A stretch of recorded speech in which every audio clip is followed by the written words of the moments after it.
சிறு கிராமத்தில் வசித்தார் அருண் என்ற ஏழை இளைஞன். அம்மா நோயால் படுத்திருந்தார். வீட்டில் உணவுக்கே வசதி இல்லை. ஆனாலும் அவர் மனம் தளரவில்லை. தினமும் மலைமேல் உள்ள முருகன் கோவிலுக்குச் சென்று என் அம்மாவை காப்பாற்றுங்க என்று கண் கலங்கி தொழுது வந்தார். ஒரு நாள் இரவு கனவில் முருகன் தோன்றி, நீ நம்பிக்கையை விடாதே, உன் உழைப்பே உன்னை உயர்த்தும் என்று ஆசீர்வாதம் செய்தார்.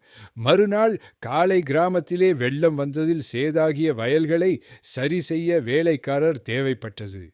அருண் முன்வந்து உழைத்தான். அவன் உழைப்பும் உண்மையும் பார்த்த அந்த நில உரிமையாளர் அவனை நிரந்தர வேலையிலும் வைத்தார். நல்ல சம்பளம் கிடைத்தது. அந்த பணத்தால் அம்மாவின் சிகிச்சை நடந்தது. வீடு மீண்டும் மகிழ்ச்சியால் நிரம்பியது. அருண் கோவிலுக்கு சென்று, நான் வேண்டியது பணமல்ல, வழிதான்.